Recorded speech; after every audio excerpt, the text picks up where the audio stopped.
I da da da da da. I da da da da da. Yeah, I didn't. I da da da da da da da. I da da da da da. I da da da da da. I da da da da da. I da da da da da da da. I da da da da. I da da da da da. I da da da da da. I da da da da da da. I da da da da da. Laila yored leha, beruach shoshana hoshva. The wind and the breeze and the flowers and the trees, the earth's fragrant scent flows through us.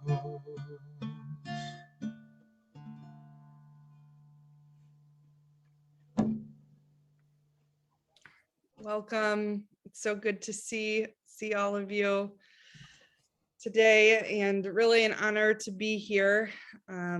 My name, I think all of you, but Sarah Brammersch here, who's the rabbinic intern at Mishkan, and so glad to be doing this program today with Rabbi Shawn for marking Yom Haatzmaut, and also the creation of the state of Israel, and also what we're talking about with Nakba Day, Arabic for catastrophe.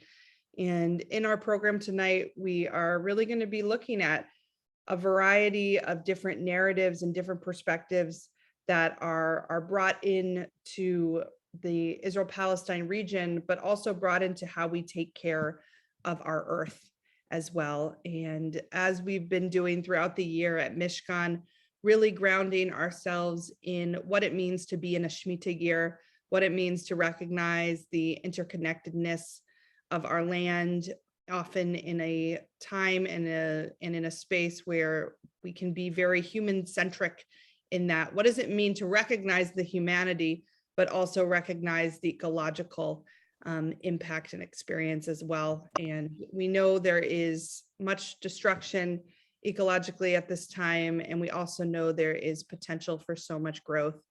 So we have a really rich program planned for you today, and in a few minutes I'll go into more detail about what we'll be doing, but wanted to pass it over to Rabbi Shawn to further ground us in the interconnectedness in the land, in the human heart aspect of what we'll be doing tonight. Thank you, Sarah. Kol hakavod, and what a bracha to be able to slide one more program in while you're still with us here. And I'm actually personally excited about what we've been able to put together tonight. The responsiveness of an international organization such as EcoPeace, and they'll describe themselves a little bit more, but the only organization in which Israelis, Jews, Arabs, Palestinians, Jordanians, and others work together for the sake of the planet, understanding that there are no literal borders.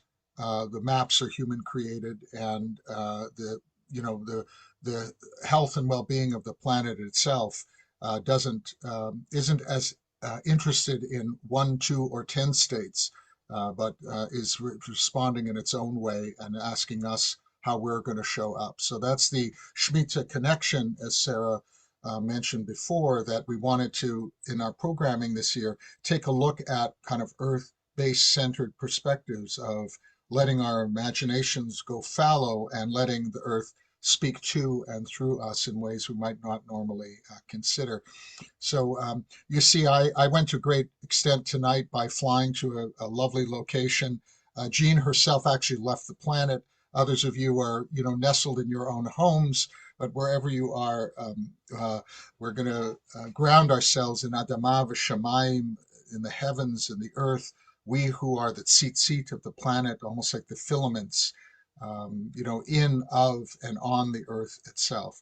So I want to offer this piece, which was developed originally from the rainbow gatherings in Europe, that Israelis brought it back and put it into Hebrew context, and then it kind of spread around, but as a way of prayerfully grounding ourselves tonight.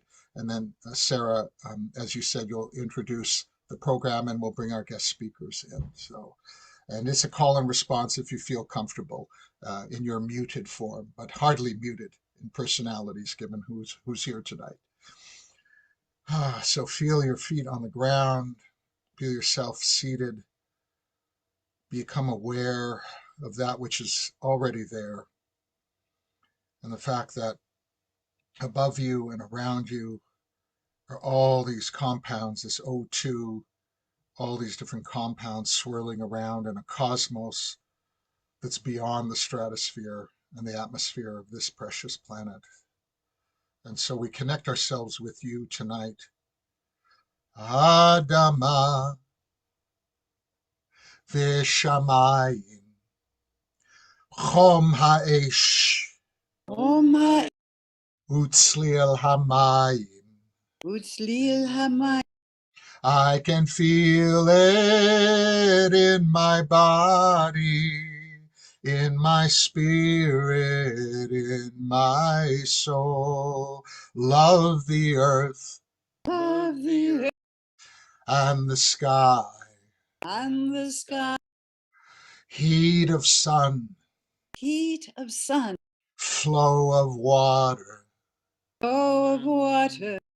Ani margish zo bigufi, beruchi v'nishmati.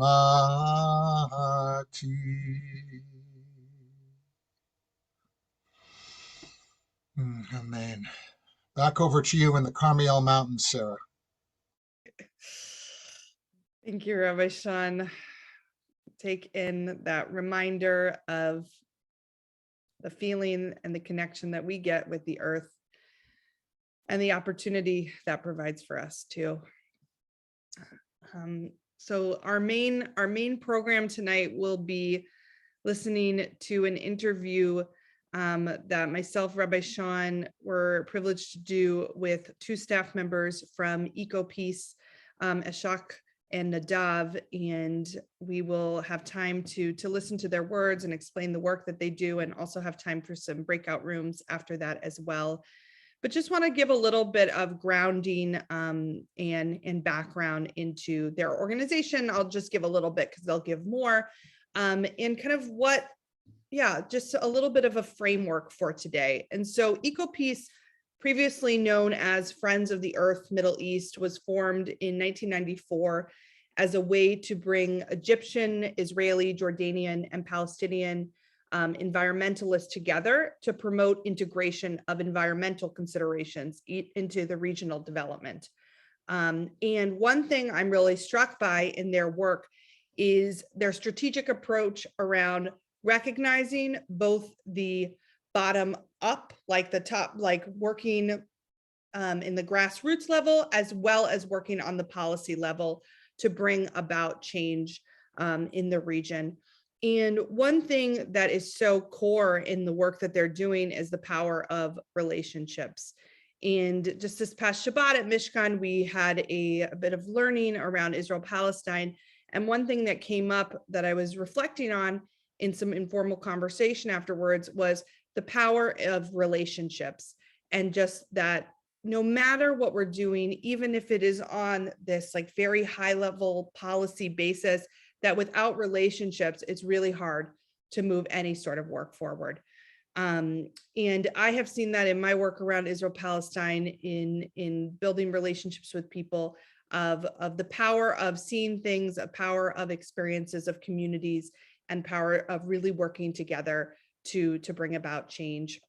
And just a little bit of context into kind of why the environment is such a core part, as we see, of this issue of Israel-Palestine, is that, and Rabbi Shawn was saying this too, is that sometimes when we think about Israel-Palestine, we might just think about like state solutions, but there are actually people there. There's like that's like, let's take that for the first step. There are people there who are impacted by what's happening.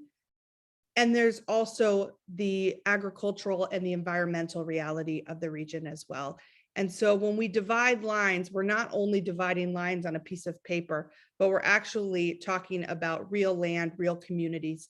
And so one of the powerful parts of what EcoPeace is doing is recognizing the intersection of all of those things, recognizing the intersection of the relationships of the earth that we must take care of, and also recognizing the need for everyone to live with access to water, access to good food, and access to freedom and comfort. And so I'm really excited to share our conversation with you all today. Recording in progress. And after, I'm just gonna go ahead and mute. And after we watch this recording, we're gonna have time in both breakout groups and a little bit together to process what we heard. So if you're someone who likes to kind of jot notes as you listen to something, I invite you to do that, and know that we'll come back as a community to process and to talk about what we're learning together.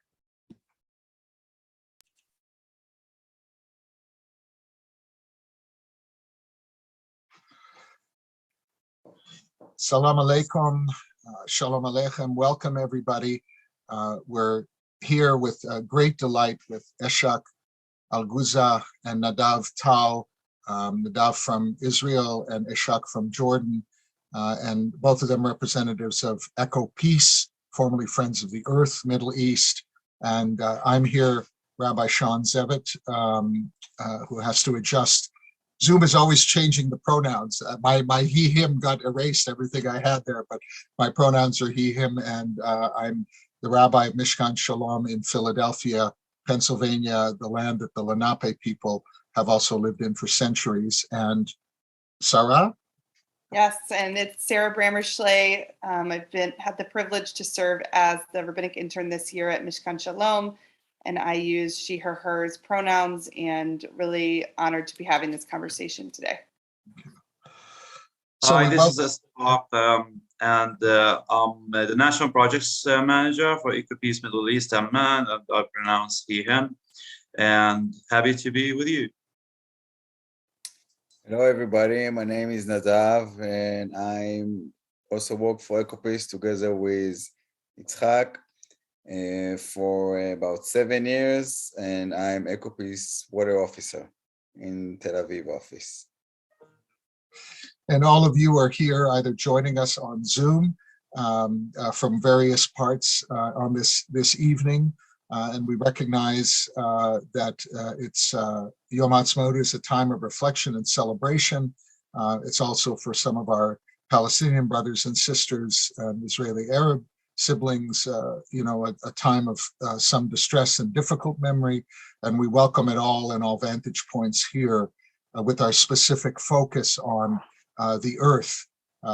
In Hebrew, we are born as human beings, as earth beings, Adam, from Adamah, from the earth, from the soil, from the planet itself. And so we are of the earth, on the earth, and we are in the earth itself. And thank goodness for the atmosphere that is like a sacred container that wraps us all from floating down into space and enables us to survive and thrive here. And so we wanted to focus specifically this year, it being a Shmita year in the Jewish calendar, once every 7 years, based on the biblical year of letting all the land reboot, come back to its original form, forgive the debts between people as well, and also do any of the repair that's necessary, that we wanted to focus on that and the work of EcoPeace Middle East as well. So before we invite Eshak and Nadav to respond to some of our questions, we wanted to locate ourselves in a prayerful way, and using the melody that came out of the rainbow community that was then popularized with the Hebrew words of Adama v'shamayim, chom ha'esh u'tzlil hamayim, ani margisho b'gufi v'ruchi, the feeling of the earth and the stratosphere and the heavens, heat of the sun, and the waves of the water. I can feel them. They are in my body, in my soul, in my very being. Adama v'shamayim, chom ha'esh u'tzlil hamayim, ani margizo begufi v'nishmati v'ruchi, of the earth and the universe, heat of sun and flow of water. I am in them and them in me, in my body and my soul.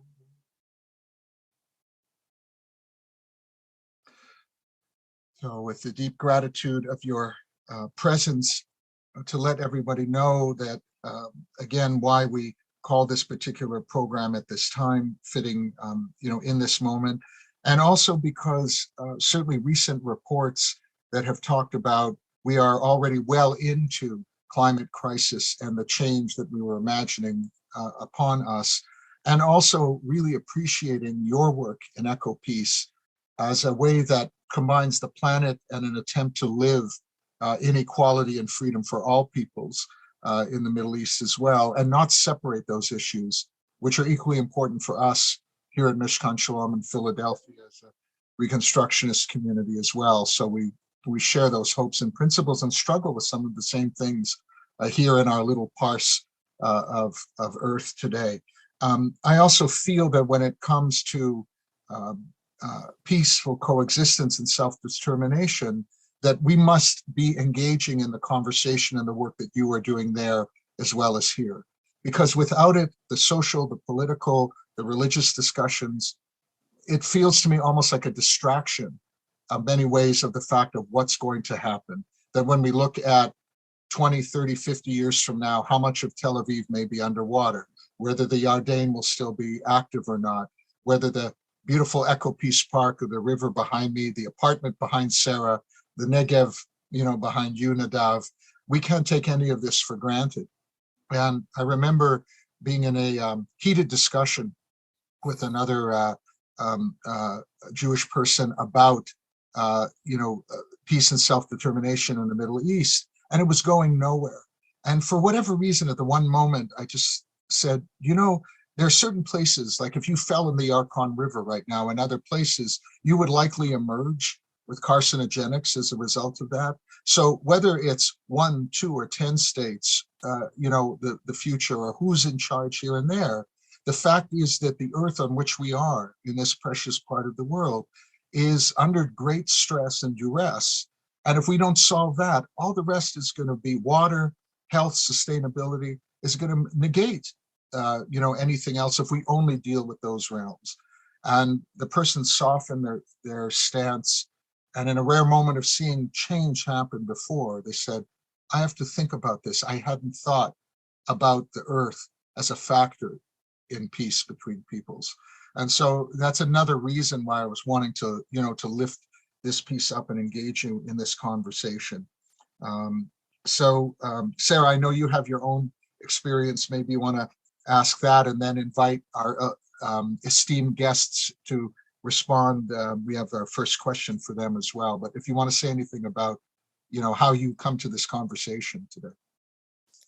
Yeah, thank you. So as Rabbi Shawn mentioned, I spent last year living in Jerusalem as part of my rabbinical school year, but also spent time in Palestinian communities in the South Hebron Hills, and specifically in the region of Matzah-Yatta. And in that experience, saw firsthand what it was like for some communities in the area, for Jewish communities, for settlers in the area to have full range of water access, and for Palestinian communities to not have that water access.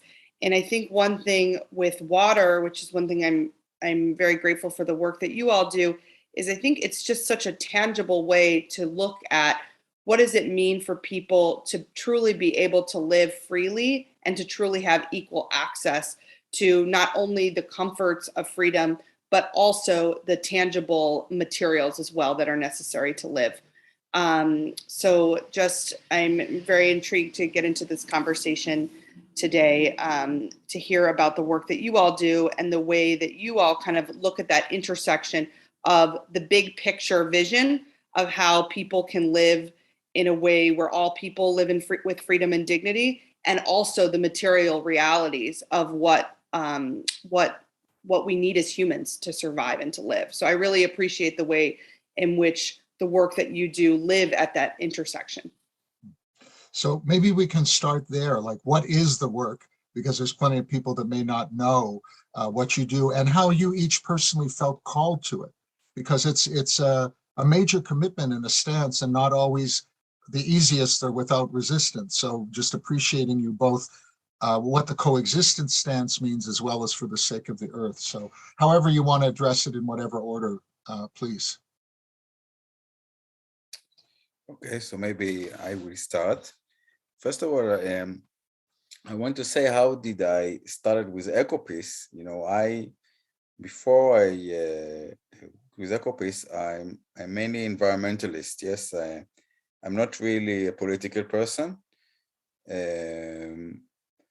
I never was activist on the peace movement or something like that, but I was environmentalist. I really worked for the private sector with the Ministry of the Environment on groundwater pollution, groundwater remediation, more on the professional level. But when the opportunity for me to start to work with EcoPeace, I immediately was very attached to the fact that, as you said, Rabbi Shawn, about the fact that we have to, as environmentalists, we have to work on the environment together with our neighbors, even when we live in an area that is under conflict, and very, very difficult conflict. And we need to sometime to look at it like, let's take, we see a stream that gets pollution from the West Bank, and we know that the stream suffers. Yes, the ecological system suffers. Many animals dying, and it's not right. Yes, and you see these kind of things, and you say it's not right, and we have to. How do we solve? We always need to think how we can solve these issues.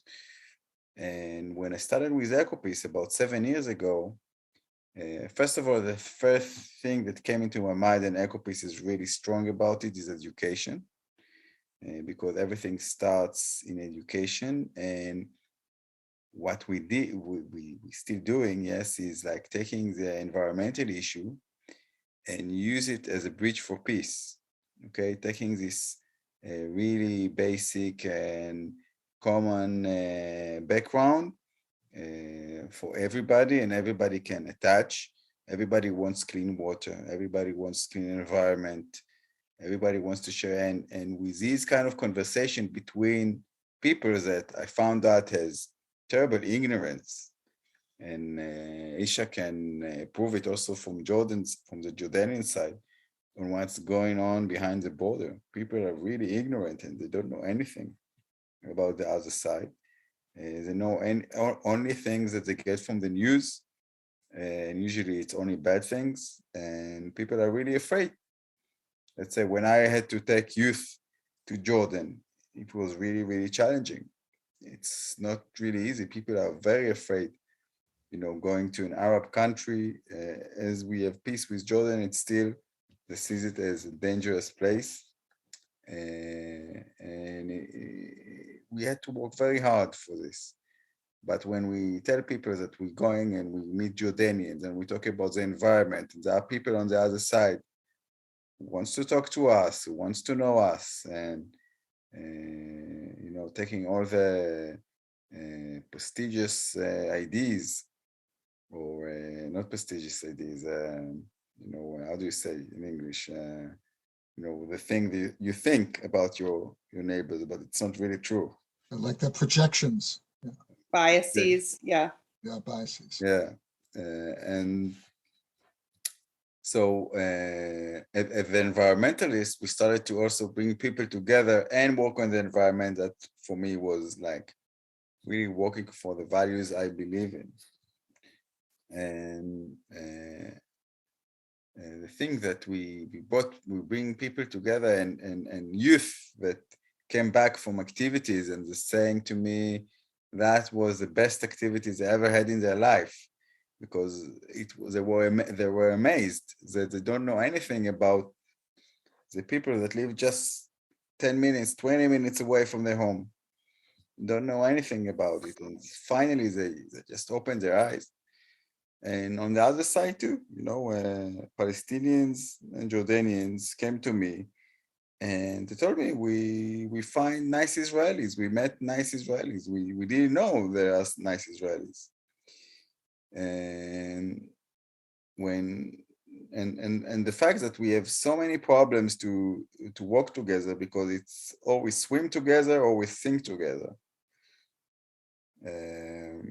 Regarding the environmental issue, when the climate crisis is here and water become more and more not available for many people, and because Israel has a technology and is a kind of superpower in water, it has a chance now to help the neighbors and promote with the environmental issues peace. And this is what we're doing for many years. And I think this year it was a real change and regarding this issue with the change of government in Israel, when now we have very strong connections with many ministers, and we had great achievements in the last year. And we hope that we will continue to do it for the next year. Yeah, that's it. Ishak.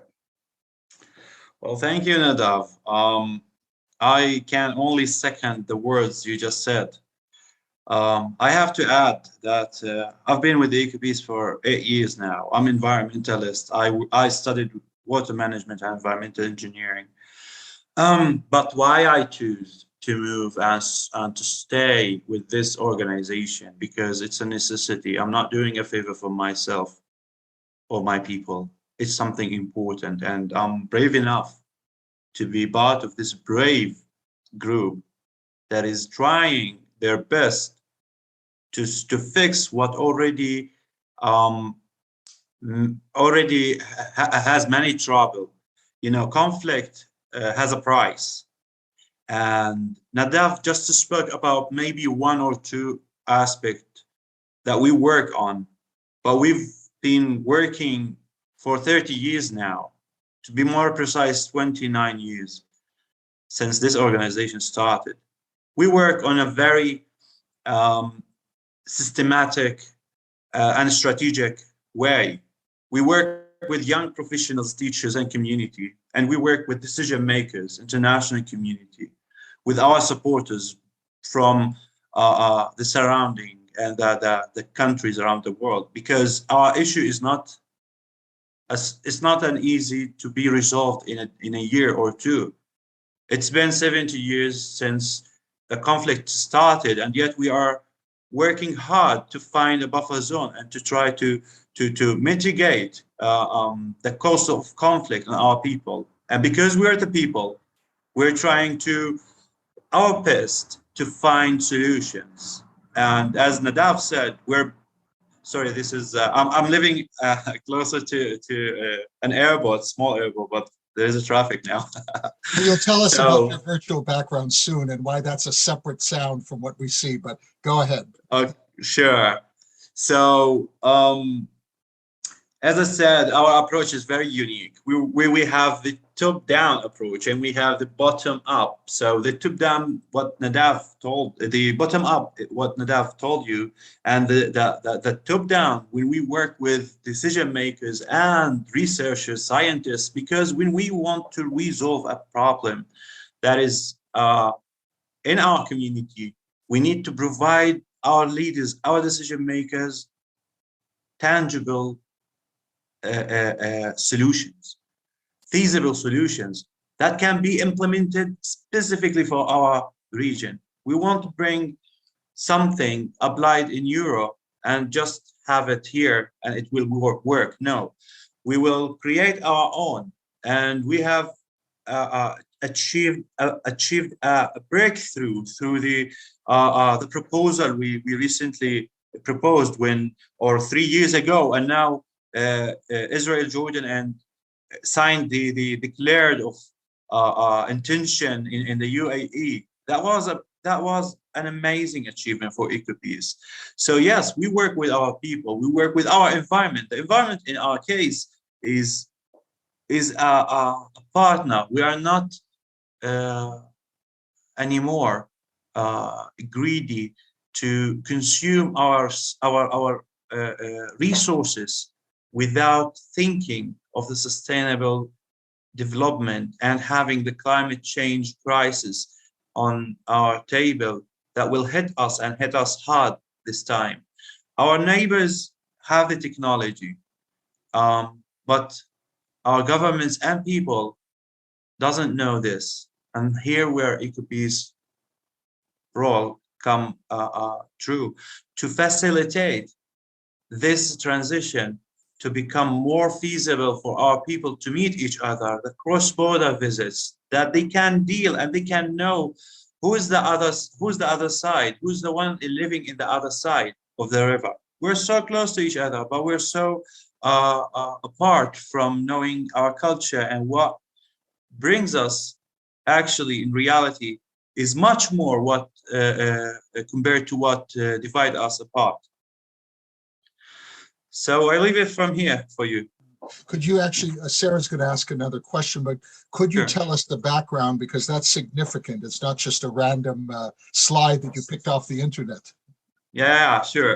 This is a true wastewater treatment plant. We've created this treatment plant in one of the most powerful achievement for EcoPeace, which is the ecological park in the north of the Jordan River Valley.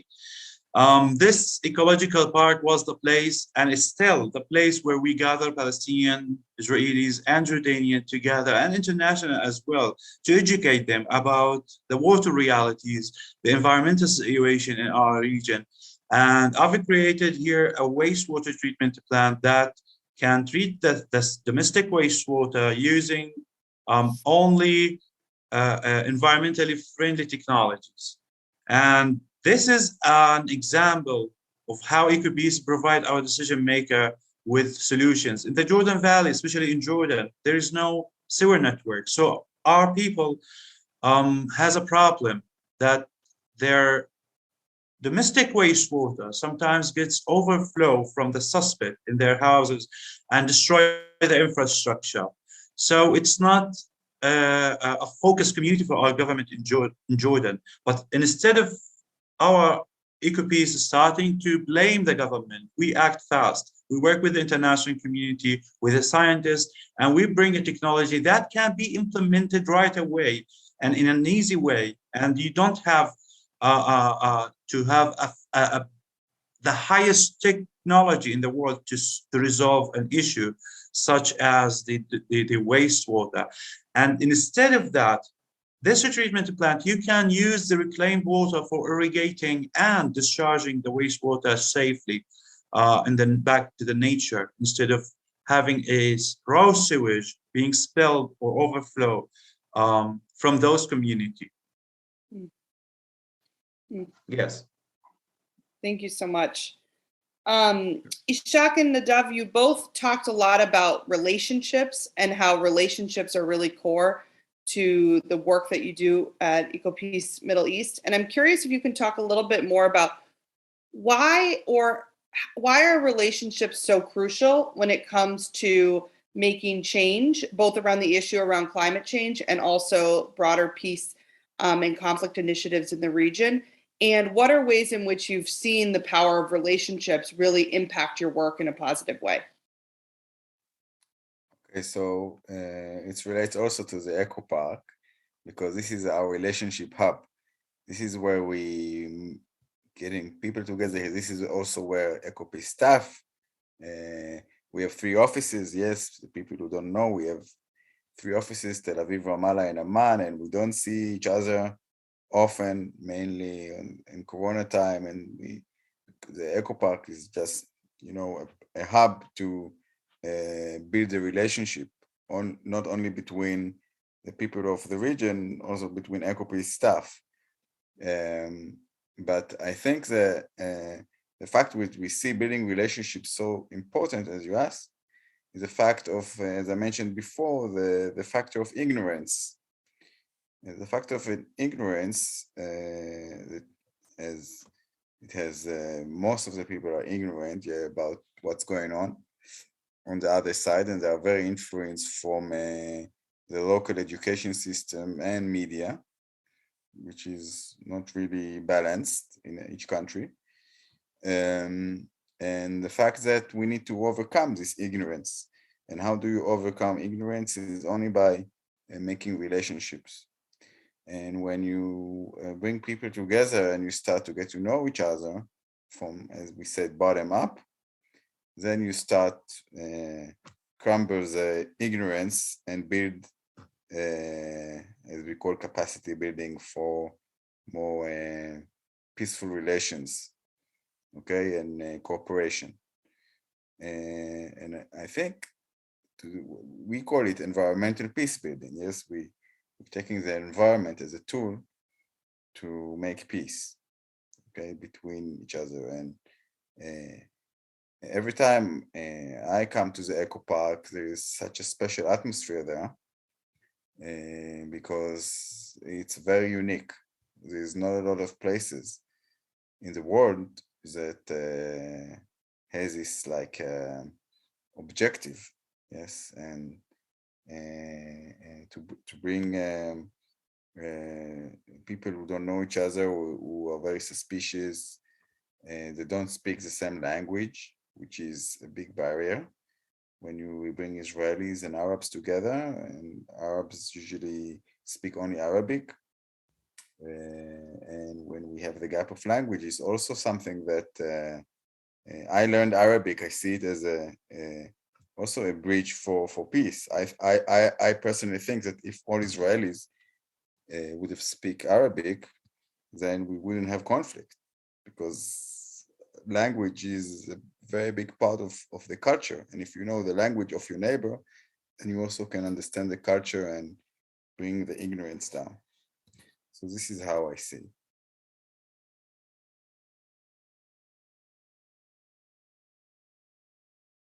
So again, Sarah, will you repeat the question? Yeah, the question is, it sounds like in your work, relationships are such a core part of the work that you do. And I'm curious if you can talk about how you've seen relationships move your work forward in a positive way, and why are relationships so central in doing this work at the intersection of fighting climate change as well as promoting peace and lack of conflict in the region? Absolutely. Building relationship, like you're in a way asking me, how do you build peace through environment? Because when you have a relationship with your counterpart, then you're in a good communication channel with them, with her, with everyone, right? But because of the conflict, people in both sides of the Jordan River banks do not speak, do not know anything. So in some places, they don't know their own problems. When we bring them, when we educate them, when we put them, when we build their capacity, actually we're creating channels for them to communicate and to build relationships with each other. Bringing them virtually, even during Corona, was also a challenge for us, but we were able to do it because we're committed to this at EcoPeace. We know that our work is not the easiest one. We know we're doing a great favor for each one of our people and for ourselves, that we keep doors open for them, so they can communicate, so they can find a middle ground, because we're tired of conflict, to be honest. And you won't see someone in our region say this clearly for you, but you will feel it, because they don't realize it. That's why when we bring them to the Jordan Eco Park for a cross-border visit, or when we visit the Israeli or Palestinian side, the reward we get through these activities and the projects we are accomplishing and the researches we do, it's priceless. And we'll keep doing that, because this is the right way of how to advocate for your environment and for your own people. Thank you Thank both. you. Thank you. You know, as I'm listening to you speak, and there's that relational dimension to things, which, you know, there's also real issues and there's real barriers, not to discount it. Clearly, if it was a matter of holding up a picture of the globe and saying, you know, get with it, everybody together, like this is what's at stake, it would have happened by now. One of my teachers, Rabbi Zalman Schachter, Shalom of blessed memory, really changed my vision of things when he said the moment that the Apollo astronauts took the first picture of our precious globe in space, all other religious and political icons became secondary. That is the only unifying icon from here on in. And, you know, understanding sort of Gaia, the planet, as a living, you know, series of balances, you know, as well as our role in and on and of it. So I wonder, as you're talking about the kind of, there's the social, political, there's the power inequities, and some of the oppressions. People have access to some things, not self-determination, not their own land. I mean, Palestinians don't even have what Jordanians and most Israelis have on some level. So, you know, what do you focus on now when you see of the earth or the environmental issues in and of themselves that you're focused on? Not only bringing people together, as Sarah was saying, relationship-wise, but to get them to focus on the way to the future has to include this. What do you focus on? What are the main issues right now? And just as a quick example before you respond here, in our work around climate and racial justice, we recently stopped the gas plant being put in a part of Philadelphia that used to be a gas plant, and we were able to get the government officials to not put a new gas plant there, in part because they were trying to do that because it was near poorer and generally communities of color in that part of Philadelphia. And that's who was going to suffer most, and always does, the people with less resources, certainly in the United States, people generally of color and other minorities who, you know, where things get placed that cause environmental degradation, you know, as opposed to, you know, major white suburbs and things like that. So what are the bigger issues that you're dealing with? What would you like us to know, you know, about, and how are you dealing with them? So there are many issues. We're in the Israeli office working to promote better water reality for Palestinians, okay, through the Israeli government. And we have very good connection in the government right now with the defense minister, Benny Gantz, with the environmental minister, Tamar Zandberg, and the energy minister, Karin El-Arar. They're all from center-left parties, which is easier for us to work with. And we are very happy that after many years, we have ministers that is easy to promote things. And we have direct conversation with the Ministry of Defense, so how we can make projects for Palestinians on civilian matters, focusing on water issues. And through our Palestinian office in Ramallah, we are mapping the needed projects in the West Bank, and to get the Israeli military approval for this kind of project in areas that are under Israel control. Okay, what we call Area C.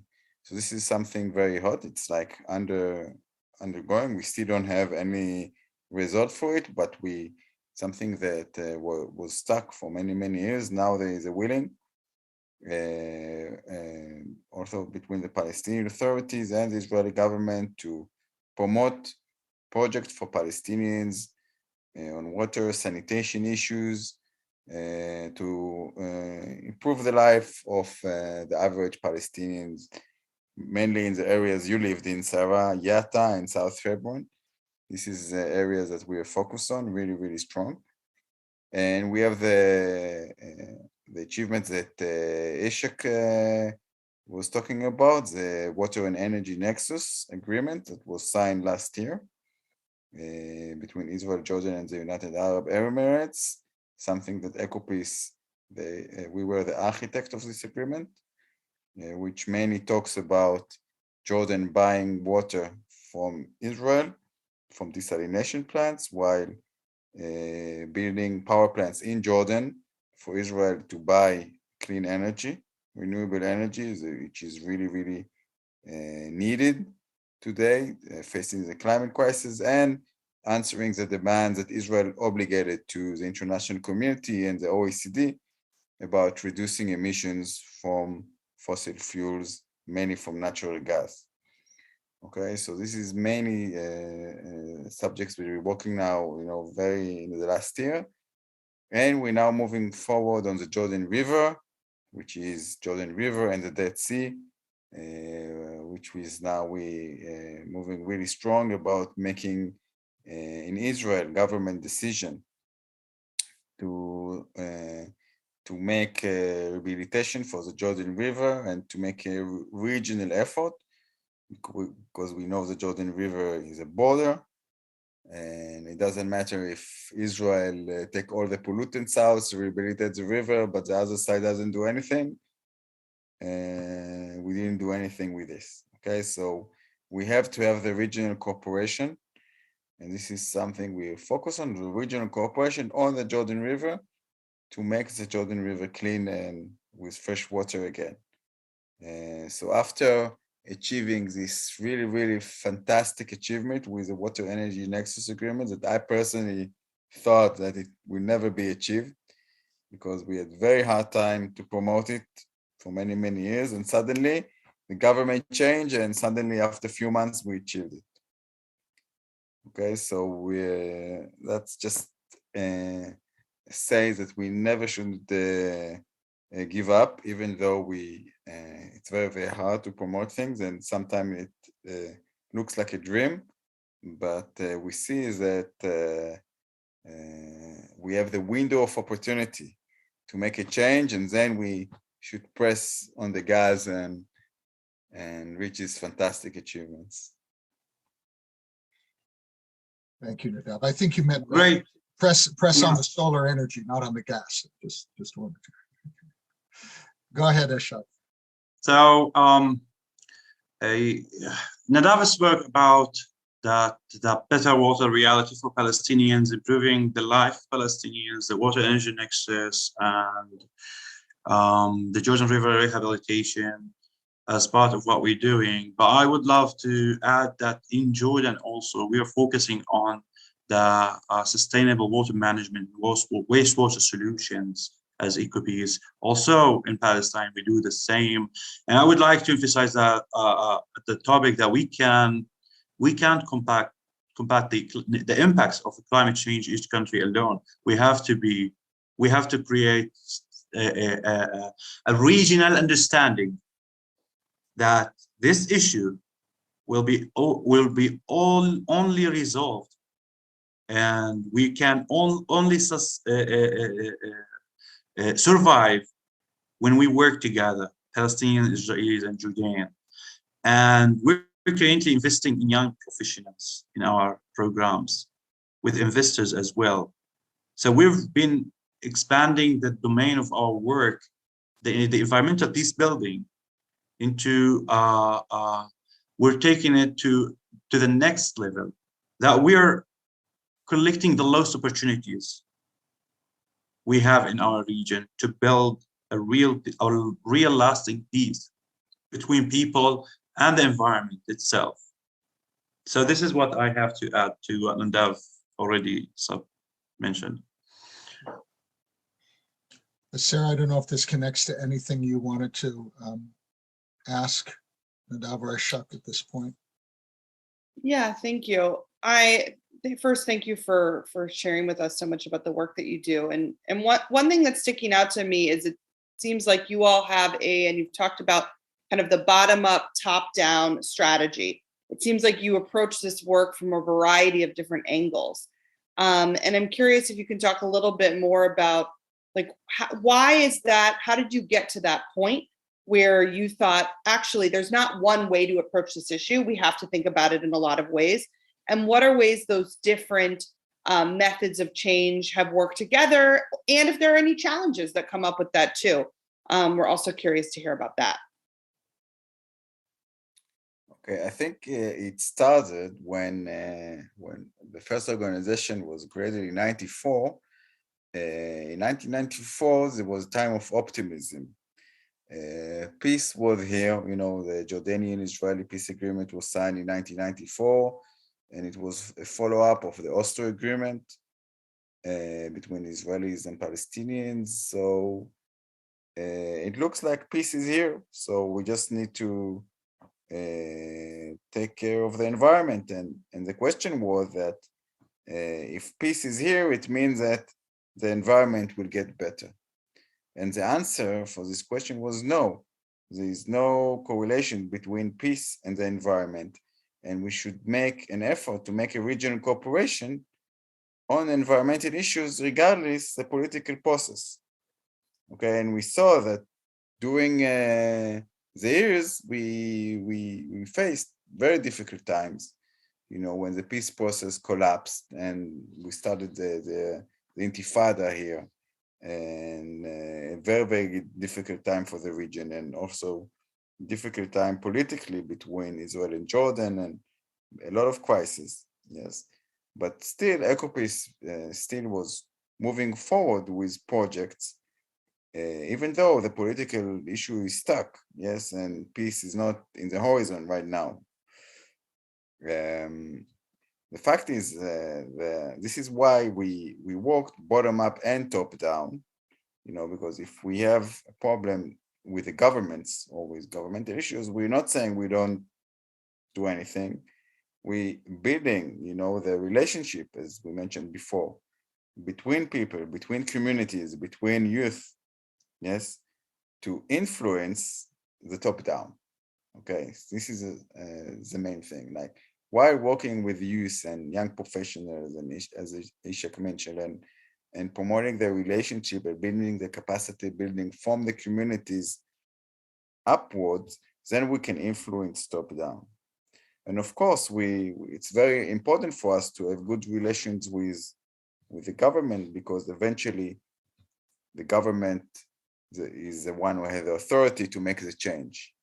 Okay, we are the civilian societies, we can influence, but we cannot have we don't have the authority. Also, we don't have money. So mainly is we have to influence the different governments in order to make a change. And this is what we doing in the last couple of years.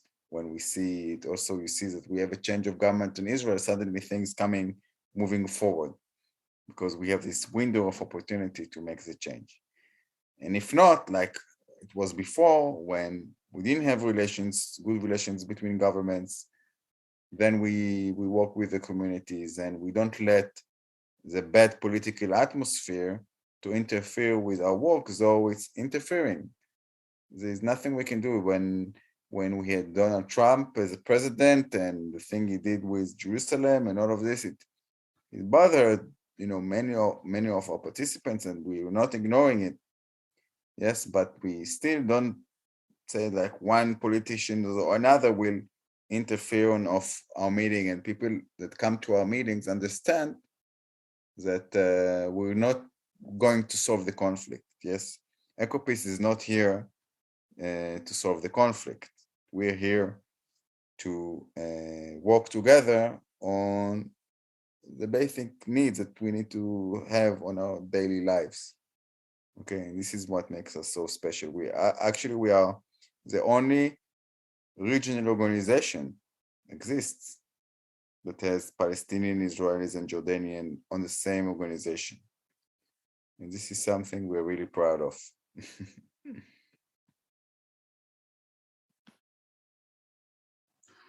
Absolutely, Nadav. So again, Nadav spoke about the peace and environment are not at the same boat.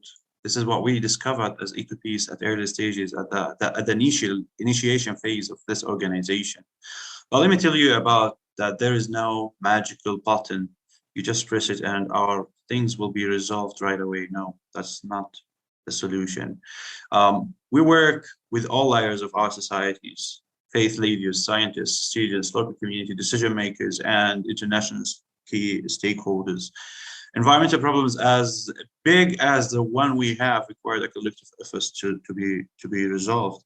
So that's how our approach, bottom up and top down, were applied and very effective in our region, in our case. To be honest, we're not a political oriented organization, but I will look fool if I tell you that we don't touch on any or some political phases of our case, because like shared water resources, it's technically a political issue, you know, worldwide, not just in our region. So what we are trying to do in this case in particular, we're trying to build healthy interdependencies between governments and people. We're trying to end the control way of managing our resources that which would be fueling the conflict instead of resolving, like water problem. Israel has a technology. Jordan lacks the water. Palestinian lacks the water. Syrian don't cooperate. Lebanese, they will never cooperate in the moment. But we're creating a pace for that is ready for the neighboring countries in the future to be engaged in our community and our organization. So again, what we are trying to do is to figure out the best mechanism and way that suits our people and government to resolve the issue in our region. Well, I want to thank you both. I can't believe so much time has gone by in the blink of an eye, but we live our lives and we live in eternity at the same time. And this is just but a moment in that longer place that the earth knows without us and knows with us on it. And hopefully we'll still be around. But I think the earth, even with the impact, will continue to find its way. And just appreciating you spending the time with us, both for the reasons in general. I think this is a really a great gift for our ongoing commitment to a sustainable future, but also to have at this moment in time, on the calendar and for the reasons. And I think, again, we wanted to make that statement of how social, political, religious, economic, and environmental factors all intersect each other. It may sound a bit superficial, but one of my favorite movies is World War Z, which I see as an environmental movie with Brad Pitt, because I got so excited when the situation moved to Jerusalem and they had built a wall, so that the zombies, which is the earth environment fighting back against us in the metaphor, and everyone was able to find a way in peace. No one was kept out. Arabs, Israelis, Jews, Palestinians, everyone's welcome. And they all start singing Od Yavo Shalom Aleinu in this huge loud voice that irritates the, environment or the zombies that then start jumping over the wall. And so for me, that movie says, if we don't solve this issue about how we're interacting with the earth that we are of, in, and with, we can solve and we must solve all the other issues. But we're going to end up all facing the same challenge that will not be dissolved simply by only solving those other issues. So I thank you for, adding to that conversation with us. And Sarah, I don't know if there's anything you want to say, in closing for yourself or what you've learned or observed. And we'll give you a last word too, Nadav and Ashok, just to see if there's anything from this conversation that you felt for yourself that you've learned or experienced. But Sarah, please. Yeah, first I just want to say thank you to Ashak and Nadav for sharing with us. And one thing I'm holding on to is with what you were saying, Nadav, about kind of the multi-tiered approach to thinking about this work, is that in reality, the government is impacting and guiding this work. So it's also on us to keep up with the reality of what is going on around us in responding to the work too.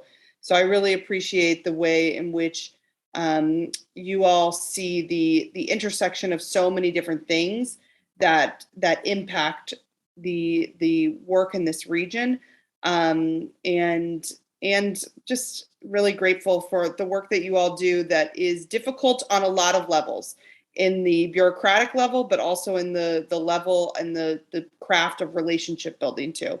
So just expressing a lot of gratitude. And Nadav, Ishak, if you have a final word you want to say. First of all, thank you for inviting us for this interesting talk. And I hope your community will enjoy it. Yom Haatzmaut.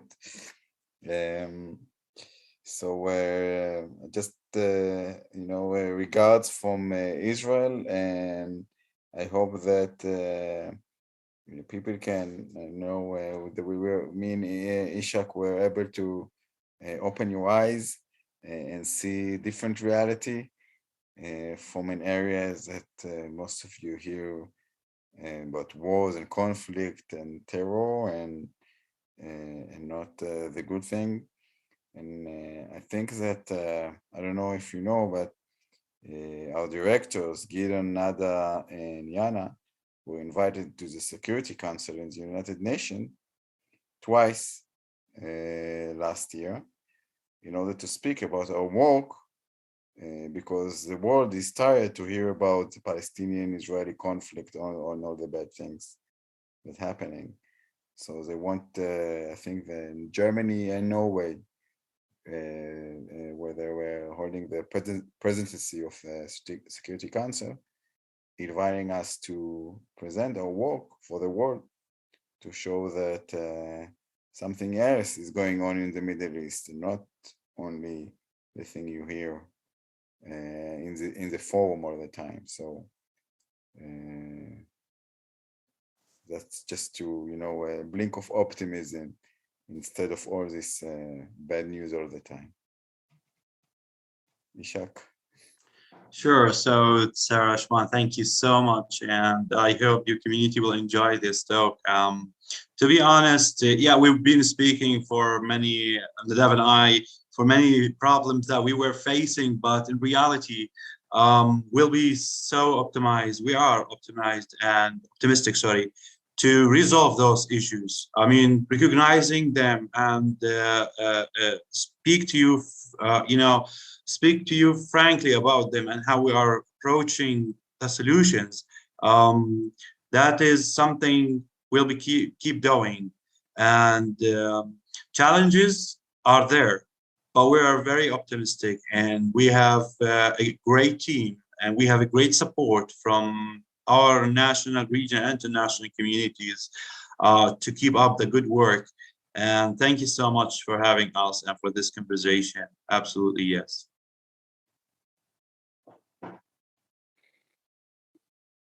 Thank you. We'll close in a prayer. May the one who brings the ability to connect continue to give us the power of building relationship, of seeing both the difference and the similarities in all of us. May we be reminded that we are all B'Tselem Elohim, made in the image of God. And may we all be able to live with comfort and freedom and all of the material needs that we need to keep us alive, to keep us strong. And may we continue to see the power in coming together and the power of what it means to bring us closer to a world of justice, of freedom, and of ecological balance. and collective power. And let us say, Amen. Amen. Amen. Amen. Amen.